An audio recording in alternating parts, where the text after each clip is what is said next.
주를 기뻐하나이다.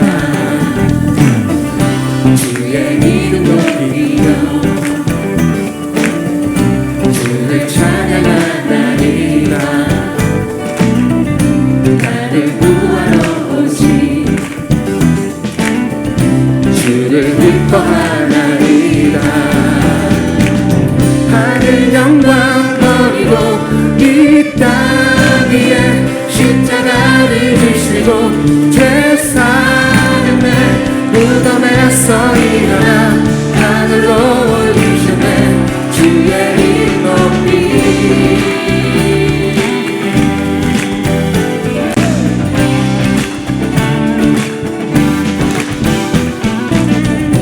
주의 이름 높이며 주를 찬양하나이다. 나를 구하러 오신 주를 기뻐하나이다. 한 번 더 주의 이름 높이며 주의 이름 높이며 주를 찬양하나이다. 나를 구하러 오신 주를 기뻐하나이다. 하늘 영광 버리고 이 땅 위에 십자가를 지시고 죄사함의 무덤에서 일어나 하늘로 올리셨네. 주의 이름 높이 하늘 영광 버리고 이 땅 위에 십자가를 지시고 죄사함의 무덤에서 일어나 하늘로 올리셨네. 주의 이름 높이 하늘 영광 버리고 이 땅 위에 십자가를 지시고 죄사함의 무덤에서 일어나 하늘로 올리셨네. 주의 이름 높이 하늘 영광 버리고 이 땅 위에 십자가를 지시고 죄사함의 무덤에서 일어나 하늘로 올리셨네. 주의 이름 높이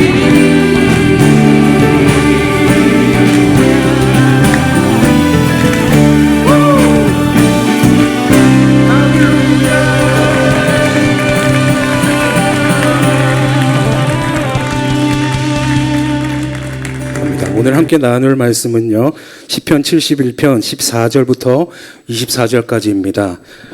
조금 길지만 우리 함께 읽어보면 좋겠습니다. 14절부터 24절까지 말씀 읽겠습니다. 시작.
내가 또 비파로 주를 찬양하며 주의 성실을 찬양하리이다. 이스라엘의 거룩하신 주여, 내가 수금으로 주를 찬양하리이다. 내가 주를 찬양할 때에 나의 입술이 기뻐 외치며 주께서 속량하신 내 영혼이 즐거워하리이다. 나의 혀도 종일토록 주의 의를 작은 소리로 읊조리오리니 나를 모해하려 하던 자들이 수치와 무한을 당하니이다. 아멘. 오늘은 찬양의 업그레이드라는 제목으로 말씀을 나누겠습니다. 교회를 다니지 않는 사람들도요, 이제 CCM이라는 말이 굉장히 익숙할 것입니다. Contemporary Christian Music. 기독교 현대 음악이라는 말의 약자죠. 이 CCM은 우리나라 보통 음원 사이트에서도 팝이나 클래식이나 또 재즈, 힙합 등과 함께 이제는 당당한 한 장르로 자리매김하고 있어요. 그러나 이것을 우리가 기뻐해야 될지 또 안타까워해야 하는 것인지 잘 모르겠습니다. 이 CCM 음악이 유명해지는 것은 좋은데요. 그러다 보니까 찬양이 세상적인 요소들로 많이 변질되는 그런 경향이 많이 느껴지기 때문입니다. 우리가 조금만 교회 다니면 찬양하자 라는 말을 굉장히 많이 쓰죠. 그러나 과연 진짜 찬양의 본질을 알고 있는 것인지에 대해서는 의구심이 들 때가 많습니다. 사실은요, 루시퍼도 한때는 천국의 찬양을 총지휘하는 성가대의 지휘자였죠. 그러나 그는 이 천국의 찬양이 너무나도 우렁차다 보니까 그 찬양을 자기가 받으려고 했어요. 하나님이 아닌 자기 자신을 높이려고 했습니다. 그러다가 심판을 받고 쫓겨나게 되죠. 그 후로도 이 루시퍼는 자꾸만 인간을 꼬드겨서 인간으로 하여금 스스로를 높이게 합니다. 자뻑 신드롬의 원조죠. 사람들은 자기를 자꾸 높이게끔 그렇게 만들어요. 그런데 자기를 높이면 순간 기분은 좋은데요. 조금 있으면 허무해져요. 불안해집니다. 하나님을 믿고 난 뒤에도 우리는 하나님을 이용해서 자기 자신을 성공시키고 자기를 높이려고 합니다. 찬양은요, 이런 잘못된 태도를 버리고 우리가 있어야 할 자리로 다시 돌아오는 것입니다. 찬양은 자기를 높이는 것이 아니라 하나님을 높이는 것이며, 자기를 칭찬하는 것이 아니라 하나님을 칭찬하게 됩니다. 사실은 따지고 보면 우리가 자기 자신을 칭찬할 게 뭐 그리 많겠어요. 그러나 하나님을 칭찬할 일은 너무나도 많습니다.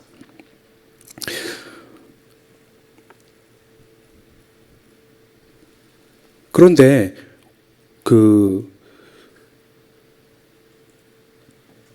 찬양은 하나님의 자녀들에게 주신 가장 위대한 특권 중에 하나죠. 하나님이 가장 기뻐하시는 것 중에 하나예요. 그리고 사탄이 가장 두려워하는 것 중에 하나예요. 그러므로 찬양의 성경적인 본질에 대해서, 그 핵심에 대해서 정확하게 이해하는 것은 너무나도 중요합니다. 찬양은 첫째로 하나님을 칭찬해 드리는 거예요. 벌써 20년이 지났지만 우리는 아직도 2002년 한일 월드컵 때의 그 열정을 기억해요.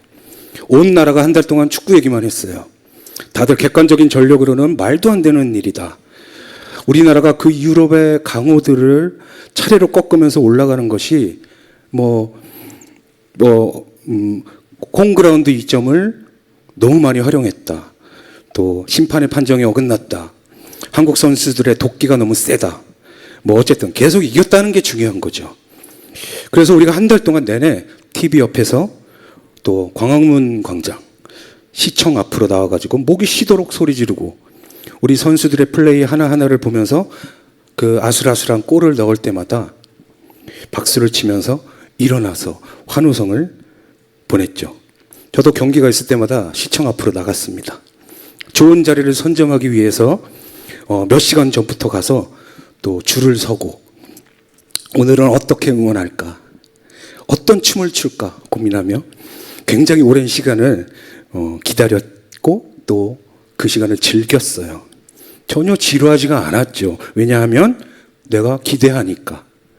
너무나도 기대하고 기다렸던 그 시간이 다가오고 있으니까 오늘 내가 선수들을 향해 응원하고 또 그들이 한 일을 칭찬하고 그들의 플레이를 찬양할 생각에 너무너무 흥분이 되는 거예요. 이탈리아전 때였을 거예요. 안정환이 골든골을 넣었을 때 세상이 끝난 줄 알았어요. 아, 이렇게 주님이 오셨으면 좋겠다. 어쩌면 몇몇 사람은 주님을 봤을 거예요. 난리가 났습니다. 우리나라가 4강? 기적이 일어난 거죠. 저는 제 옆에 누군지도 모르는 생전 처음 보는 여자와 껴안고 울었습니다. 모든 게 허용이 되는 시간이었어요. 기쁨과 감사, 용서와 화해가 일어나고 회복이 일어나는 거예요. 찬양은 그렇게 하는 거죠. 구체적으로 온 열정을 다해서 하나님은 항상 최고의 플레이를 하시기 때문에 그분을 아낌없이 칭찬해 드리는 것이 찬양인 것입니다. 교회에서 할렐루야라는 말을 자주 쓰죠. 이 말은 히브리어로 너희 모든 사람들아 하나님을 찬양하라고 쓰는 예배자의 선포입니다. 특히 그 말에 어근이 되는 할랄이라는 말은 큰 소리로 자랑한다, 칭찬한다 라는 뜻입니다. 우리가 보통 돌아보면 우리는 우리의 학교 성적을 어렸을 때 자랑했고, 또 외모를 자랑했고, 또 돈을 자랑했고, 재주를 자랑했고, 인맥을 자랑했습니다. 그러나 그 모든 것들은 언젠가는 안개처럼, 거품처럼 사라질 수 있는 것들이에요. 진짜 영원히 변치 않도록 자랑하고 칭찬할 수 있는 분은 우리 주님뿐이십니다. 그분은 우리의 최고의 찬사와 칭찬을 받으시기에 합당하신 그런 분인 것입니다.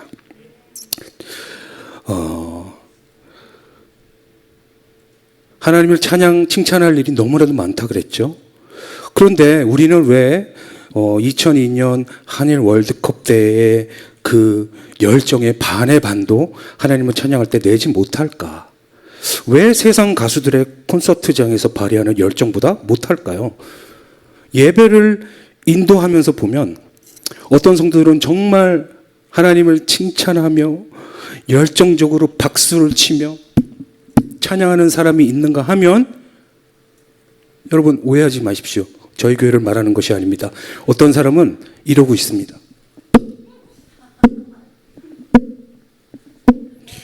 너무나도 안타까워요. 좀비가 쳐도 그거보다는 힘있게 칠 수 있을 것 같은데 박수를 작게 쳐서 안타까운 것이 아니죠. 왜냐하면 이분이 지금 마음이 없어요. 이거는 앞에서 찬양 인도자가 아무리 크게 합시다 그런다고 해서 되는 것이 아닙니다. 찬양은 하나님을 칭찬하는 것인데 이 칭찬은 구체적이어야 돼요. 추상적이어서는 안 됩니다. 내가 찬양합니다, 찬양합니다, 할렐루야, 할렐루야 그런다고 하나님이 받으시는 게 아니라는 거예요. 여러분이 어떤 엄마와 아이가 이렇게 가고 있어요. 가는데 갑자기 느닷없이 가서 아이고 어머님 훌륭하십니다, 찬양합니다, 찬양합니다, 할렐루야 이러면 그 엄마는 그 사람을 또라이로 여기겠죠. 그런데 왜요? 좋아요 리액션. 예.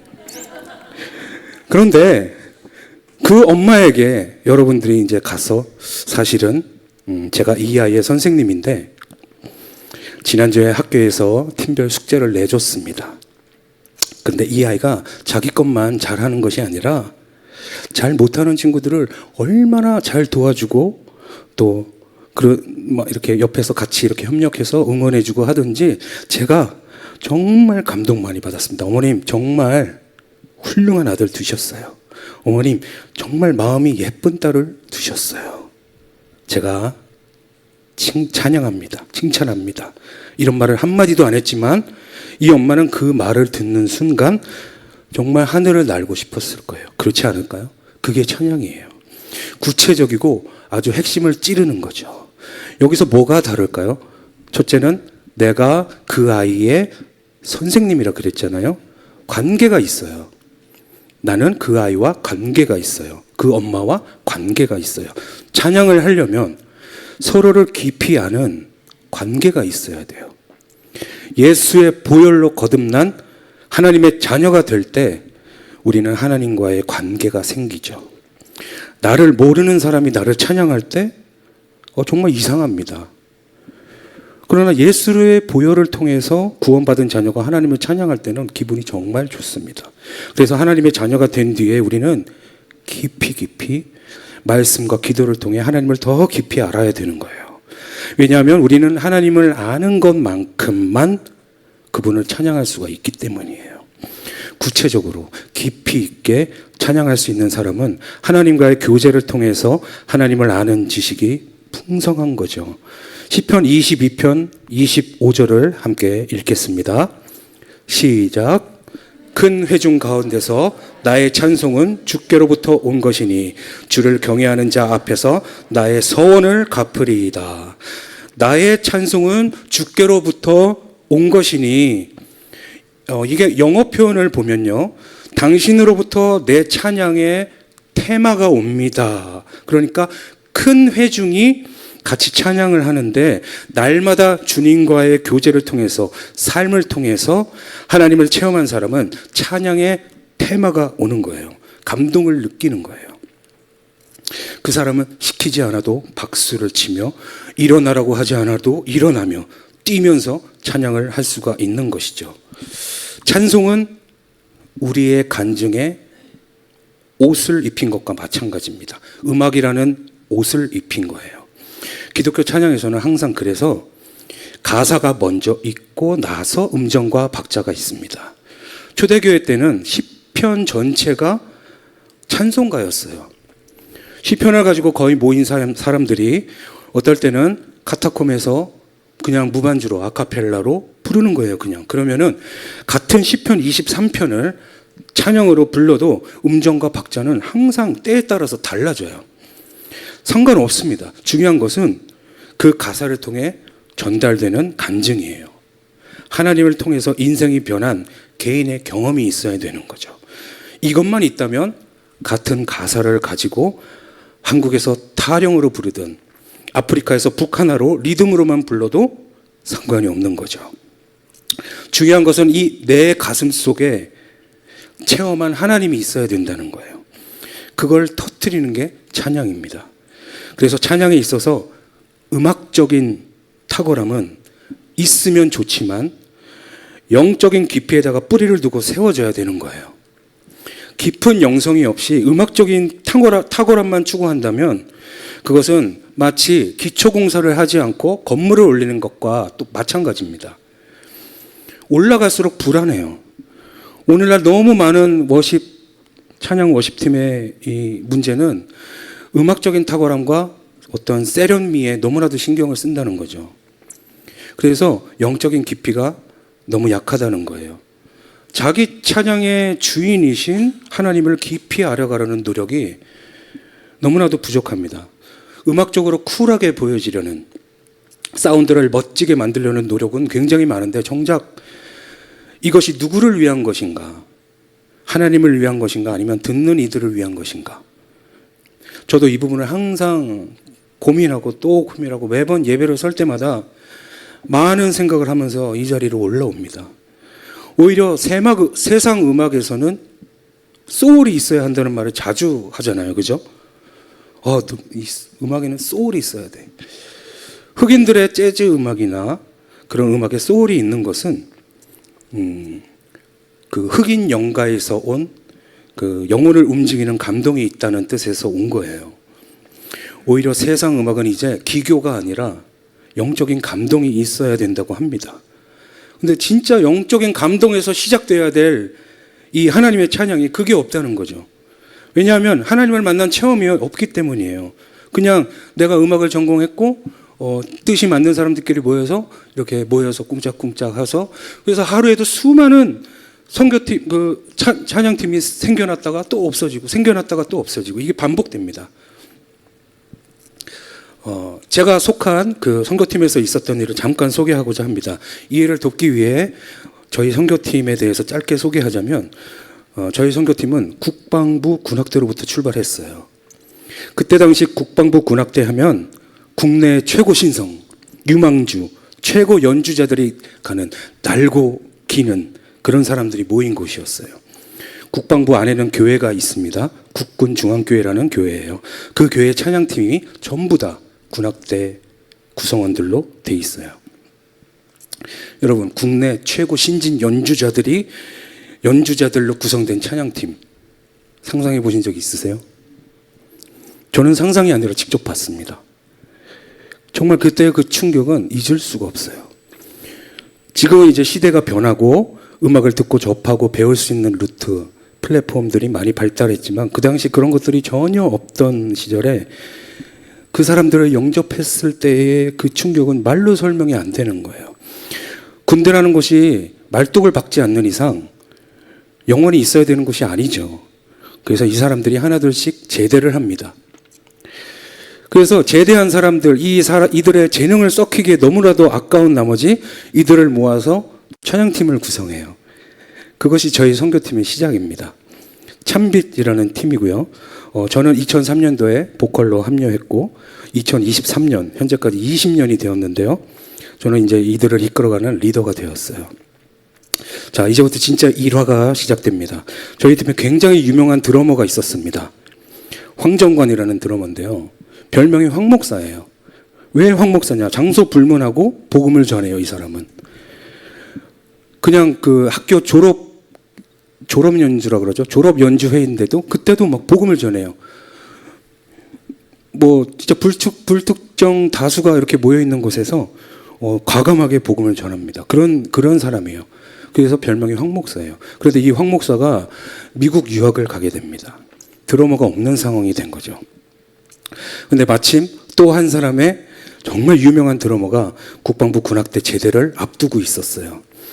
이 사람이 찬양팀에 이제 합류를 한다는 거예요. 황정관이라는 사람만큼 정말 뛰어난 실력자가 온다는 소식에 나머지 사람들은 들떠 있었습니다. 와, 진짜 이 사람이 온다고? 대박. 이제 그날이 왔어요. 첫 연습을 하게 되는데, 그런데 웬걸 막상 같이 합주를 해보니 뭔가 이상한 거예요. 분명히 잘 쳐요. 너무 잘 칩니다. 그런데 감동이 없는 거예요. 원인을 파악해 보니까 이 사람이 믿음 생활한 지 얼마 되지 않았어요.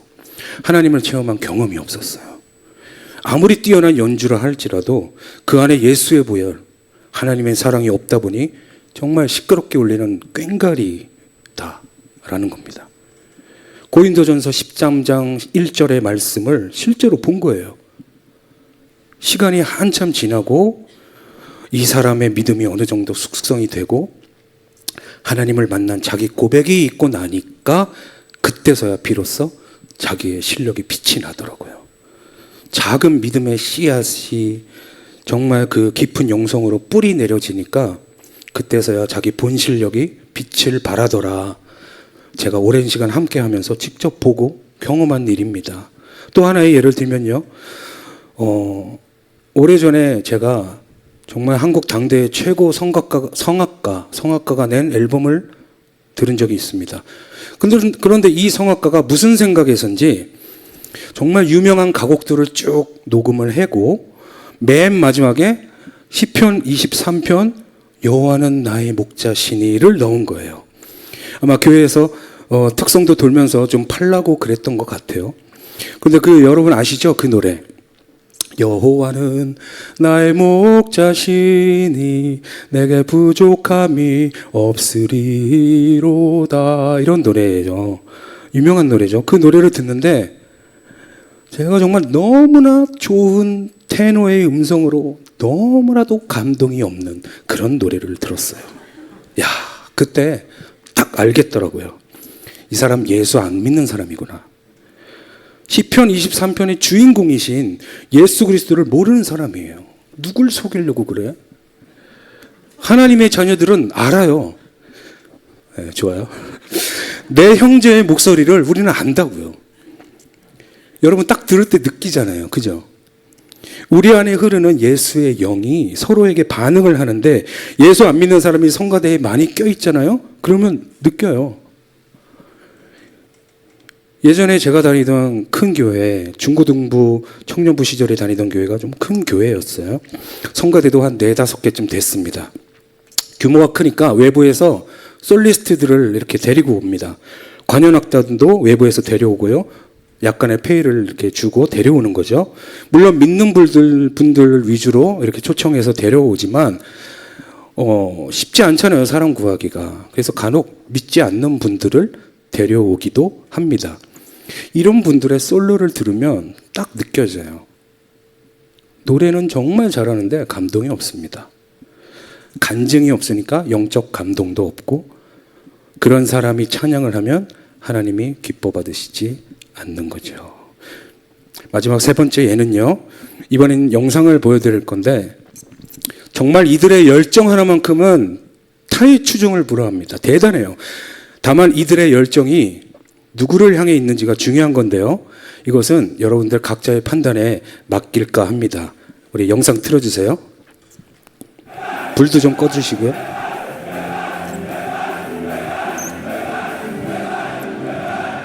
여기가 논산훈련소예요.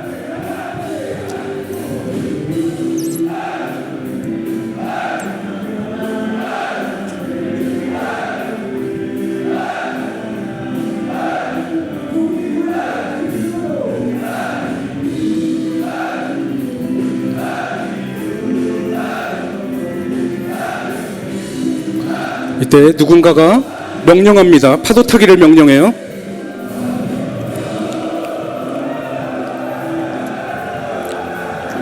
쭉 파도를 타고 지들끼리 좋아합니다.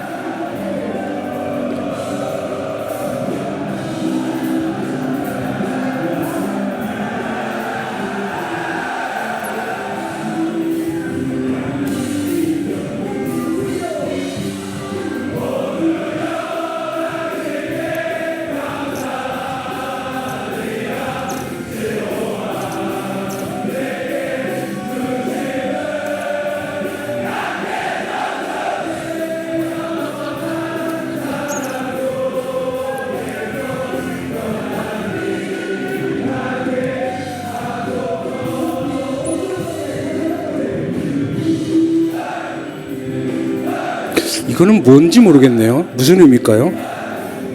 내 안에 있는 것들을 다 뽑아낸다? 뭐 이런 뜻인가?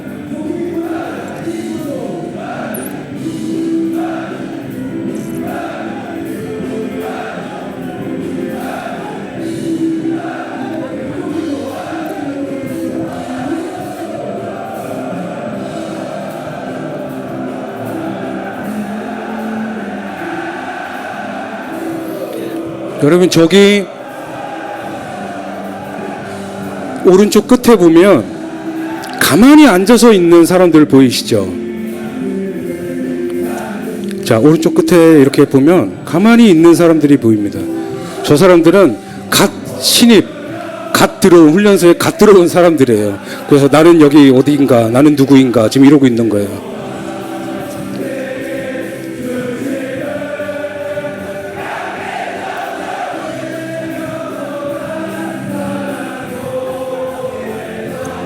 네, 여기까지 보겠습니다.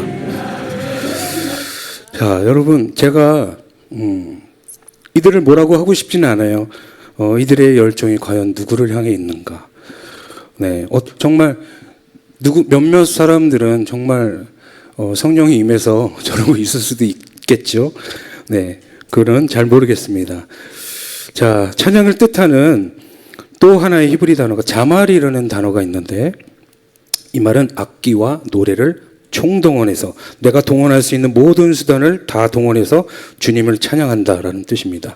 오늘 본문 22절을 보시면 22절에 보니까 내가 비파로 주를 찬양하고 내가 수금으로 찬양한다고 했죠. 비파와 수금은요 시편에 굉장히 자주 나옵니다.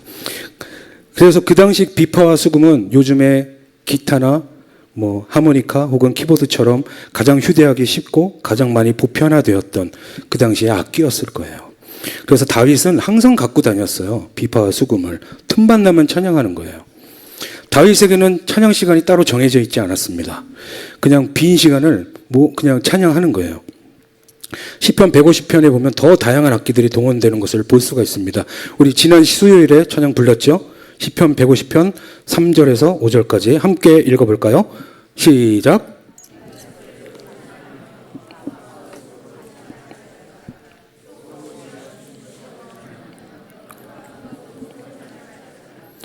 이것을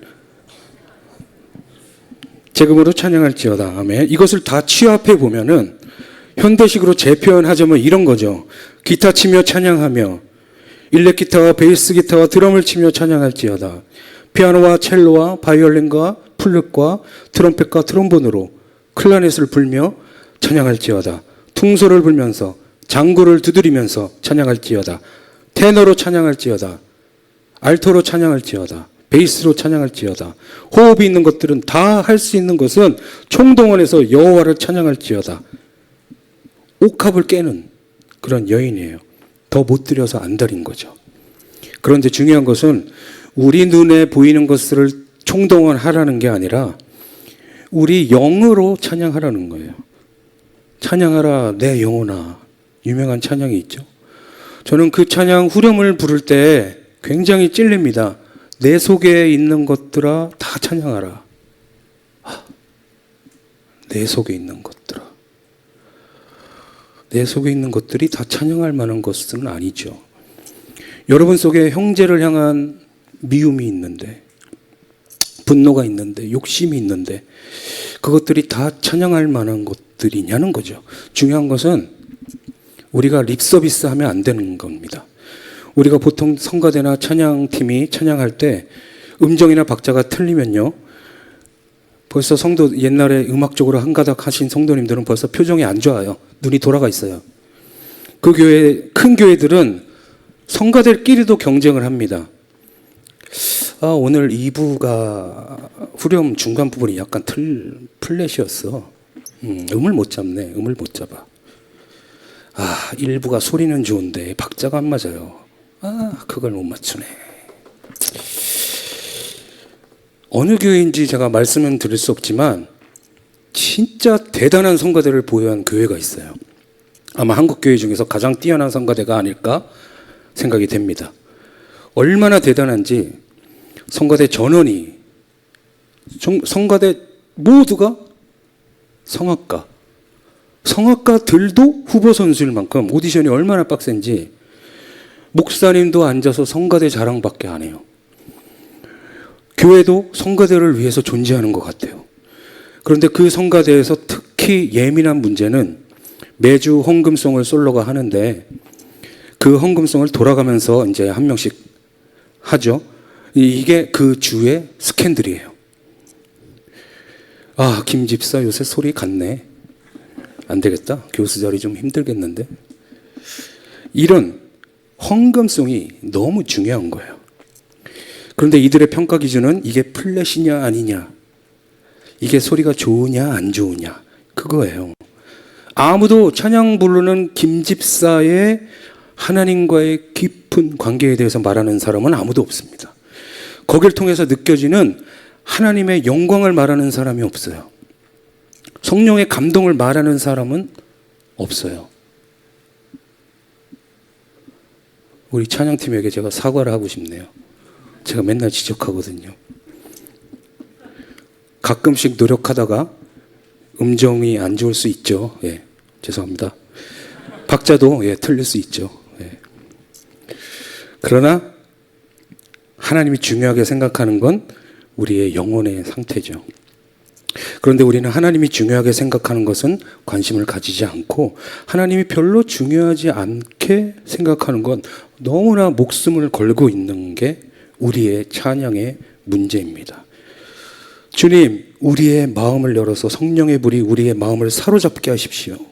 성령의 불이 들어와서 내 속에 있는 모든 것들이 주님을 찬양하기에 합당하도록 내 안에 있는 폭력을 부수시고 욕심을 부수시고 내 속에 있는 모든 것들이 성령의 생수로 씻어져서 정결하게 하옵소서.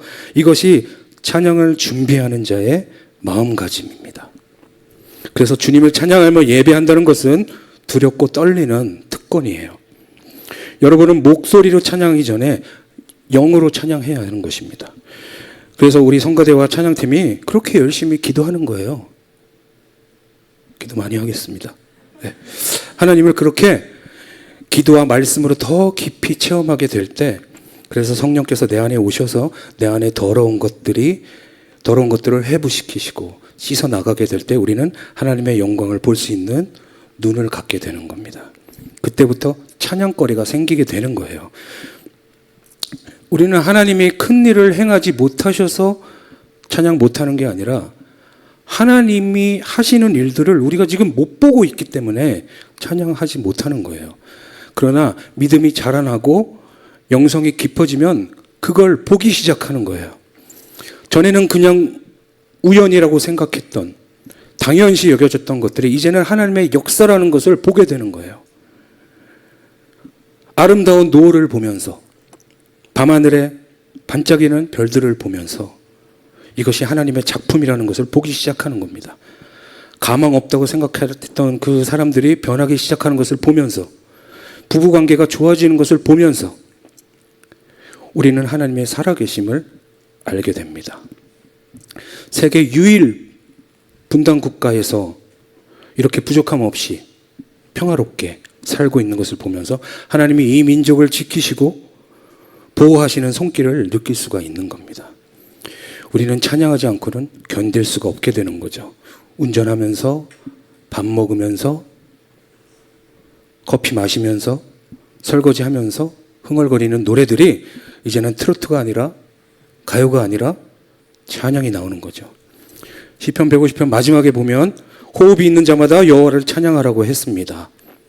호흡이 있어서 숨을 쉬는 그것만으로도 하나님을 찬양할 만한 겁니다. 소아암을 앓고 있는 소아병동에 가보면 정말 단 그 몇 달을 살기 위해서 이 어린아이들이 몸부림을 치는 그런 모습들을 보면서 우리는 살아있다는 것이 얼마나 소중한 건지, 이게 얼마나 소중한 선물인가를 깨닫게 됩니다. 우리는 항상 찬양을 해야 하는데 이 찬양은 평생 계속해서 업그레이드 돼야 됩니다. 오늘 본문 17절, 18절을 함께 읽겠습니다. 시작.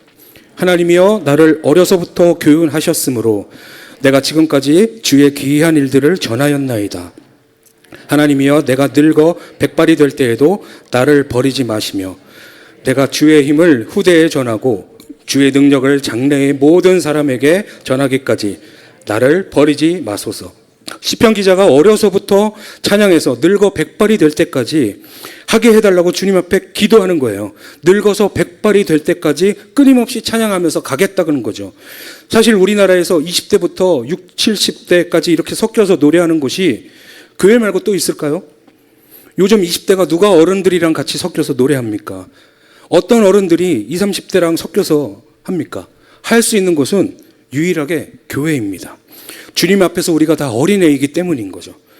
20, 30대의 패션 있는 그런 찬양도 좋지만 수십 년이 넘게 하나님을 경험하면서 그 어른들의 그 뜨겁고 성숙한 그 영성이 같이 어우러지는 찬양이 더 파워풀하기 때문이죠. 하나님께서는 우리의 삶에서 날이 갈수록 새로운 일들을 행하세요. 다윗은 소년 때부터 찬양했지만 늙어서도 끊임없이 새 노래로 주님을 찬양하기를 원했어요. 다윗이 말하는 새 노래는 신곡 발표가 아닙니다.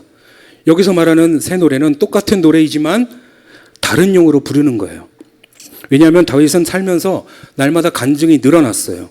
살아가면서 하나님의 은혜를 더 체험했어요. 그러니까 인생이 변했고, 인생이 변하니까 같은 노래를 다르게 부르는 거예요. 전에는 밋밋하게 부르던 찬양이 여러분이 은혜 받고 나면 완전히 다르게 다가옵니다. 제가 노래에 재능이 있다는 것을 알았던 때가 중학생 때였는데요. 교회에서 자주 하는 찬양이 있었어요. 그게 뭐였냐면 작은 불꽃 하나가, 그런 찬양이었습니다. 중학생 때 작은 불꽃 하나를 불렀으면 저 인간은 도대체 나이가 어떻게 되는 거냐, 머리로 막 계산을 지금. 중학생이 이 가사에 은혜를 받기 시작한 거예요. 교회에서 부를 때는 그 가사가 그렇게 좋은 줄 몰랐어요. 작은 불꽃 하나가 큰 불을 일으켜요. 곧 주위 사람들 그 불에 몸 녹이듯이.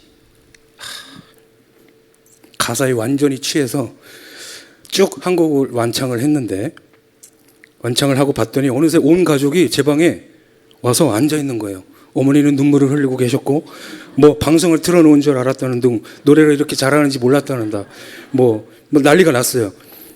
같은 노래를 불렀는데 교회에서 부를 때와 집에서 나 혼자 이렇게 부를 때 너무 차원이 다른 거예요. 성령이 나를 붙들어 주시니까 차원이 다른 거예요. 작은 불꽃 하나가 어떻게 보면 제 인생을 바꾼 찬양이기도 합니다. 언제 한번 우리 같이 불러보면 좋을 것 같습니다. 이렇게 살다가 우리가 천국 가서는 더 큰 간증이 있겠죠. 이후에 천국에 올라가서 더 좋은 노래로 날 구원하신 예수를 늘 찬송하겠네. 여러분의 찬양은 날이 갈수록 그렇게 업데이트되고 업그레이드 되기를 소망합니다. 능력의 찬양은요, 고난의 용광로 속에서 빚어지는 것입니다. 시편 71편 20절 읽겠습니다. 시작. 우리에게 여러 가지 심한 고난을 보이신 주께서 우리를 다시 살리시며 땅 깊은 곳에서 다시 이끌어 올리시리이다. 찬송은 우리의 간증에 옷을 입힌 거라고 했습니다. 그런데 그 간증은 대부분의 눈물로 얼룩져 있어요. 다윗은 찬양의 사람인데 시편의 반을 다윗이 지었는데, 그렇죠? 이 다윗의 인생은 수많은 눈물의 골짜기와 캄캄한 광야와 사람들에게 배신당하고 찢김당하는 목숨의 위협을 느끼는 인생의 모진 폭풍을 다윗은 온몸으로 맞아내며 살아온 사람이에요. 그런데 희한하게도 그 고생을 한 다윗에게 엄청난 찬양의 고백이 터져 나온 거예요. 여러분, 나는 지금 너무 힘들어서 찬양할 기운이 없다. 내가 지금 찬양할 컨디션이 아니야. 라고 말하지 마십시오. 여러분 중에 다윗처럼 나쁜 컨디션인 사람은 없습니다. 그런데 희한하게도 기독교 역사상 가장 아름다운 찬양이 가장 많이 만들어진 때가 언제냐면요, 그게 역사가 가장 힘들 때, 유럽에서 가장 많은 찬양시가 나온 때는 백년 전쟁이라는 그 끔찍한 전쟁이 유럽 대륙을 정말 피폐하게 만들던 그때였어요. 현대 복음성가의 원조의 흑인 영가들은 19세기 미국 남부의 그 끔찍한 노예 생활 중에 나왔고요. 정말 작사자도 작곡자도 알려지지 않은 그 흑인들이 그 짐승과도 같은 대우를 받으면서도 믿음을 가지고 하늘의 영광을 노래했던 그 흑인 노래, 그 영가들이 바로 요즘 뮤지션들이 얘기하는 소울이 있는 음악이라는 거예요. 흑인들이 모여있는 곳에 제가 집회를 간 적이 있습니다. 어메이징 그레이스를 부르는데 다 아시죠? 어메이징 그레이스. 웃지 마세요, 자꾸. 말 더듬을 수도 있죠. 네, 용납하세요, 사랑으로. 네. 처음엔 반주에 맞춰서 같이 찬양하다가 시간이 지나면 지날수록 저희가 할 수 있는 게 없게 되더라고요. 이들의 찬양 소리가 연주하는 악기를 압도하기 시작해요. 연주하던 악기팀도 연주를 멈추고 저희도 마이크를 다 내려놨어요. 그리고 그들과 함께 목소리로만 찬양을 하기 시작했어요. 머릿속에 있던 잠잠이 다 사라졌고 오로지 하나님께만 집중하는 시간이었습니다. 이 찬양의 진짜 내용을 알게 되는 시간이었어요. 나는 정말 하나님의 감당치 못할 은혜를 받은 죄인이란 걸 알게 되는 시간이었습니다. 저는 그날 이 하나님의 찬양이 얼마나 영광스러운 것인가, 하나님이 주제이신 찬양이 그 어떤 노래나 화음과도 비교할 수 없을 만큼 아름다운 것인가를 알게 되었습니다. 찬양이라는 것은 그런 것입니다. 내가 체험하는 것만큼만 나오는 거죠. 이 찬양이 하나님을 체험하기 시작하면서 나오는데, 하나님을 체험하면서 하나님의 마음을 이해하게 돼요. C.S. 루이스가 말하기를 찬양이란 하늘 아버지의 마음을 알고 이해하는 것이다. 하늘 아버지의 마음을 알고 이해하는 것이 바로 찬양이다. 저는 너무나도 멋있는 찬양의 정의라고 생각합니다. 또한 찬양은 겸손히 하나님께 항복하는 행위이기도 합니다. 16절을 보면 16절 마지막 부분에 내가 주의 공의만 전하겠나이다 이렇게 되어 있죠. 자기 인생의 다른 것들은 다 정리하겠다는 거예요. 주의 공의만 전하겠나이다. 여러분, 일본 사람한테 복음을 전해보셨나요? 일본 사람들이 예수 믿는다 그럴 때는 두고 봐야 돼요. 왜냐하면 100만 개 넘는 그 우상 중에 하나로 예수를 이렇게 갖다 놓는 것일 수도 있기 때문이죠. 그러나 우리도 예수 믿을 때 너무나 많이 그렇게 믿지 않나요? 예수님 말고도 너무 우리가 바라보고 있는 것들이 너무 많죠. 우리의 직장, 우리의 가족, 우리의 주식, 우리의 재산, 우리의 취미생활, 이런 것들이 너무나 많이 우리의 시간과 재능을 잡아먹고 있습니다. 시간과 재능을 잡아먹고 있으면 그것이 우상이에요. 영성은 흐트러지면 흩어질수록 어지러워지고 또 시험 들어요. 영성은 집중하는 겁니다. 가지치기 하는 거예요. 찬양이란 하나님께 집중하는 겁니다. 가지치기 하고 집중하는 거예요. 초점을 하나님께 맞추는 겁니다.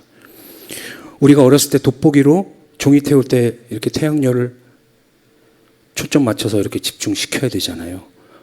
네, 마찬가지입니다. 영적인 파워도 그래서 찬양은 하나님께 집중하는 것이고 내 안에 있는 다른 우상들은 다 태워버리는 거예요. 우선순위를 재조정하는 거죠. 왜 찬양할 때 많은 성도님들이 손을 들고 찬양합니까? 뭐 팔이 쫓는 것도 아니고요. 이 손을 들고 하는 찬양을 야다 찬양이라고 해요.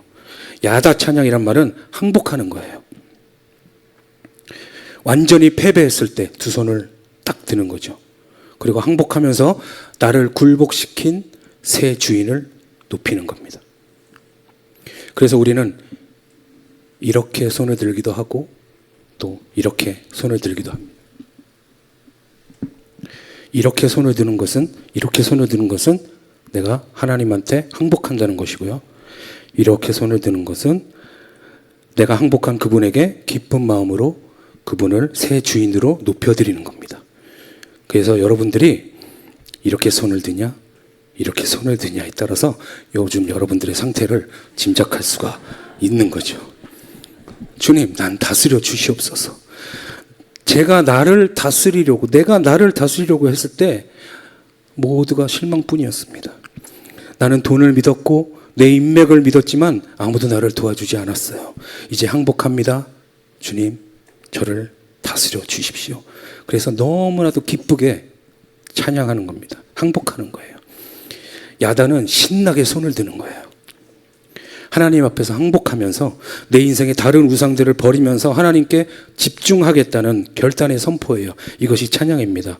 하나님 앞에 겸손히 항복하는 거예요. 또 한 가지 찬양의 영은 감사의 영입니다. 21절을 보시면 나를 더욱 창대하게 하시고 돌이키사 나를 위로하소서. 영어 성경을 보니까요, You will increase my honor. 미래형이에요. 주님께서 앞으로 나를 창대하게 하실 것을 믿는 거예요. 선포하는 거예요.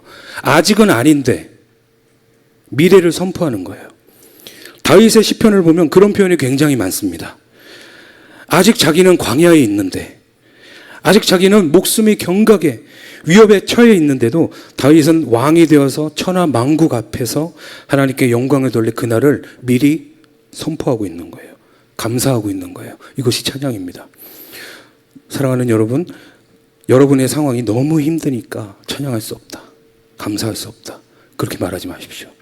감사하지 않기 때문에 힘든 상황이 지금 안 풀리고 있는 것일 수도 있어요. 찬양의 마음은 감사의 마음입니다. 히브리어로 토다라는 찬양이 있어요. 그 말은 감사하는 찬양입니다.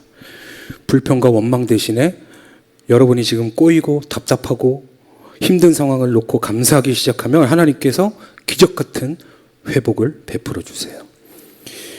담임 목사님 설교 중에 감사는 돌파를 가져온다 라는 설교가 있습니다. 아마 작년에 하셨던 설교일 텐데요. 여러분 다시 한번 꼭 들어보시면 좋을 것 같습니다.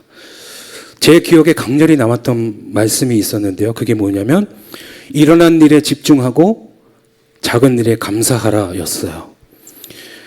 제가 팔이 굉장히 아팠던 때가 있었습니다. 원래 일자목이었고 그래서 이 어깨랑 쭉 안 좋았는데 갑자기 어느 날 팔이 안 올라갔어요. 이 이상 올라가질 않았어요. 왼쪽 팔이요. 여기서 딱 걸리는 거예요. 그래서 억지로 이렇게 올리면 너무나도 아프고 어느 날부턴가는 이유 없이 저리기 시작한 거예요. 찌릿찌릿. 그래서 정말 고통스러웠습니다. 그런데 이제 그날이었죠. 저도 목사님한테 기도를 받고 이제 기다렸어요. 우리 찬양팀과도 함께 제목을 공유하고 기도하면서 기다렸어요. 그런데 어느 날부터인가 좀 괜찮은 느낌이 들어요. 제가 원래 이런 몸의 변화에 굉장히 둔하거든요. 그런데 괜찮아진 것 같은 느낌이 든 거죠. 그래서 감사 헌금을 준비하고 50% 좋아졌습니다. 하나님 감사합니다 했어요. 그런데 또 어느 순간 제가 다시 점검을 해보니까 이제는 팔 저린 게 완전히 없어졌더라고요. 그래서 또 감사드렸어요. 80% 좋아졌습니다. 하나님 감사합니다. 목사님께서 기도할 때 안 좋은 상황은 입 밖에 내지 말고 좋아진 상황에 감사하라고 하셔서 그렇게 하고 있습니다. 하나님 어디가 아프고 어디가 안 좋고 제 상황이 이렇습니다 라고 전혀 말하지 않아요. 아직 회복 중이지만 팔도 막 쭉쭉 잘 올라가고요. 팔 저린 것도 완전히 없어졌고 계속 회복 중이지만 곧 100% 좋아질 것을 믿습니다. 감사하면서 기도하면 그 다음에 오는 것은 뭘까요? 바로 평안이에요. 이상하게 상황이 나아진 것이 없고 똑같은데 평안해요. 이것은 경험하지 못하면 말로 설명이 안 됩니다. 경험해 본 사람만 알 수 있어요. 사랑하는 여러분, 이 이야기가 저에게만 해당되는 것일까요? 여러분이 이때까지 하나님을 원망하고 불평하면서 한 번도 감사드려보지 않았던 어떤 이슈가 있다면 오늘 그것을 주님 앞에 한번 내어놓길 바랍니다. 자식 문제입니까? 여러분이 자식 문제를 놓고 하나님께 원망은 했지만 감사해 본 적이 있어요? 여러분의 배우자입니까? 여러분이 부부관계를 위해 하나님께 감사해 본 적이 있습니까? 여러분의 돈 문제입니까? 여러분의 재정 문제로 인해서 쪼들린다고 불평과 원망은 했지만 그 문제로 하나님 앞에 감사드려 본 적은 있습니까? 저는 오늘 이 시간에 여러분의 불평과 원망거리가 오늘 감사거리로 바뀌기를 바랍니다. 그리고 하나님이 어떻게 개입하시는가를 보시기를 바랍니다. 하나님은 여러분이 감사하기 시작할 때부터 개입하실 거예요. 우울증, 대인기피증, 공황장애 이런 정신적인 질병이 있는 분들은 찬양을 많이 들으셔야 돼요. 찬양을 많이 들으시고 계속 듣다 보면 그걸 따라 부르게 돼 있거든요. 사람이라면. 짐승이 아닌 이상 사람이라면 따라 부르게 돼 있어요. 따라 부르다 보면 어느 순간에 그 가사가 가슴 속에 들어오게 됩니다. 하나님이 남의 간증에 있는 그 파워를 통해서 내 문제를 치료하기 시작해요. 사람이 바뀌기 시작한다니까요. 요즘 제 얼굴이 빛이 난다는 말을 자주 들어요. 그런데 제가 처음부터 이러지 않았거든요. 여러분, 제가 자주 말씀드렸잖아요. 저는 아주 우울하고 고독을 씹으며 양식으로 삼았다고요. 하나님이 바꾸신 거예요. 주일에 성가대 하시는 분들을 보세요. 얼굴에서 빛이 날 겁니다. 성가대원 분들은 이번 주에 많이 바르고 오세요. 네. 여러분의 인생에서 불평거리가 감사거리로 바뀌게 되길 축복합니다. 찬양은 마지막으로 영적인 전쟁의 승리를 가져옵니다. 24절 우리 함께 읽겠습니다. 시작. 나를 모해하던 자들이 수치와 무한을 당함이니이다. 나를 모해하려 하던 사탄이 수치와 무한을 당할 것이다. 아멘. 하나님의 사람이 하나님의 길을 갈 때 사탄이 얼마나 정말 그 시기하고 공격하겠어요. 그런 영적인 전쟁의 승리는 바로 찬양입니다. 역대하 20장에 보면 여호사밧 왕이 엄청난 숫자의 외국 연합군에게 침략당하는 사건이 나옵니다. 그때 하나님께서는 두려워하지 말라고 하셨어요. 전쟁은 내게 속한 것이라고 하셨습니다. 그리고 하나님이 여호사밧에게 준 작전 계획은 너무나도 어처구니 없는 것이었어요. 몰려오던 적의 대군 앞에서 이쪽 방어군의 선봉대로 성가대를 세우라라는 것이었죠. 비무장 성가대를. 그런데 하나님의 명령대로 이 성가대가 찬양하면서 나가니까 적군이 붕괴되기 시작했어요. 여러분, 찬양은 영적인 전쟁의 선봉장입니다. 찬양하는 교회는 이 어둠의 권세를 두려움에 떨게 합니다. 사탄은 기도하는 교회를 두려워하고요, 영으로 찬양하는 교회를 두려워합니다. 하나님의 보혈로 거듭난 하나님의 자녀들이, 하나님과 깊이 교제하는 하나님의 자녀들이 온 마음과 영을 다하여 찬양하기 시작하면 어둠의 권세가 부들부들 떨어요. 귀신이 쫓겨나가는 거예요. 폭력과 음란과 죽음의 영과 우울증의 영들이 막 치료가 되기 시작하는 거예요. 저는 요즘 10대들을 괴롭히고 있는 학교 폭력과 음란과 또 자살과 우울의 영들도 이 아이들에게 찬양을 통해서 쫓겨나가게 될 거라고 믿습니다. 만약에 여러분의 자녀가 조금이라도 노출이 되어 있다면 찬양의 자리로 데리고 와서 앉히십시오. 학원이나 과외 수업이 그들을 나아지게 만들 수는 없습니다. 그 아이들의 영혼을 살리는 것보다 중요한 게 없습니다. 자녀가 없는 제가 이렇게 말씀드리면 얼마나 동의하실지는 제가 잘은 모르겠습니다. 하지만 저는 그렇게 할 거예요. 믿어주세요, 여러분. 네, 마지막으로 우리 예수세계교회 성가대와 찬양팀을 축복합니다. 성가대에게 영적인 전쟁의 권능이 임하기를 바랍니다. 찬양팀도 마찬가지입니다. 특히 우리 악기를 다루는 팀원들을 축복하는데요. 다윗은 그냥 연주만 하기만 했는데 사울에게 임했던 그 악신이 떠나갔잖아요. 무협지에 보면 음공이라는 무술이 있어요. 금이나 이런 현악기에 기를 실어서 튕기면 검을 휘두르면 검기가 발출되듯이 무형의 기를 내보내는 거예요. 저는 그런 상상을 자주 하곤 합니다. 제가 기타를 막 튕기면 마치 기가 발산되듯이 영적 에너지가 발휘돼서 어둠의 영들이 다 나가 떨어져 나가는 그런 상상을 정말 자주 해요. 이런 걸 뭐라 그래요? 소설 쓰고 있네. 네, 아무튼 여러분의 실력도 중요하지만 여러분의 영성을 더 깊이 쌓아서 건반 하나만 눌러도 기타줄 하나만 튕겨도 북 하나만 울려도 어둠의 영이 떠나가는 그런 영적 기름 부으심이 임하기를 축복합니다. 찬양은 엄청난 특권이에요. 보혈로 구원받은 하나님의 자녀만이 펄펄 뛰면서 할 수 있는 거예요.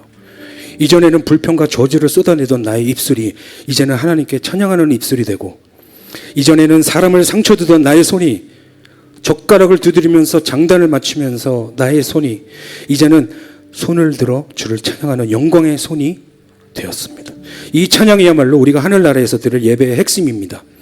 물론 저는 천국을 경험해보지 못했지만 한 가지 확실하게 아는 것은 천국 가서도 저는 찬양을 할 것이라는 것입니다. 수많은 하나님의 백성들이 온 백성, 족속, 방언에서 나와서 하나님께 영광과 찬송을 돌리는 것이 천국이다. 계시록에 말하고 있지 않습니까? 그 천국을 우리는 이 땅에서 연습하고 있는 거예요.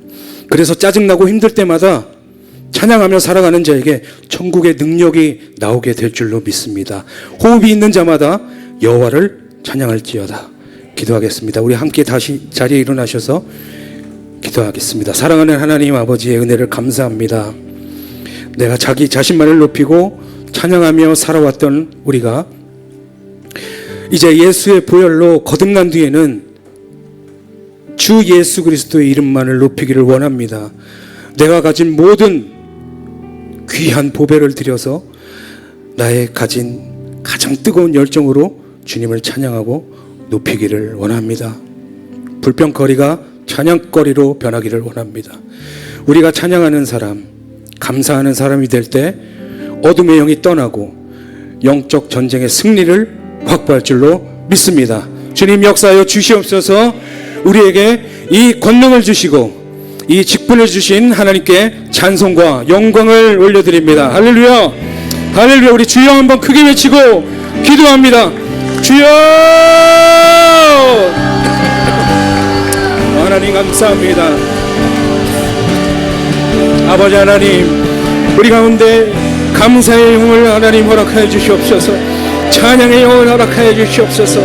아버지 하나님, 이전 것이 아닌 정말 새로운 노래로, 새로운 찬양으로, 새로운 방언으로 하나님을 찬양하길 원합니다. 영으로 하나님을 찬양하길 원합니다.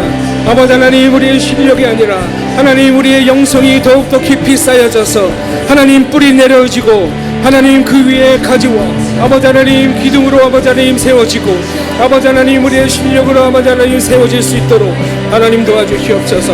올리 캔드라바 마이칼리디올레스카 라이 캔드라바 마이칼리디올레스카 바스카. 하나님 우리의 삶 가운데 감사가 넘치길 원합니다. 하나님 감사로, 아버지 하나님 감사로, 하나님 앞에 어떠한 상황에서도 안 좋은 상황에서도 하나님 정말 내가 절망할 수밖에 없는 그런 상황에서도 감사로 돌파를 이뤄내는 하나님 그러한 주님의 백성, 주님의 군사 되기를 원합니다. 주여 하나님 도와주시옵소서. 역사해 주시옵소서. 믿음으로 돌파하기를 원합니다.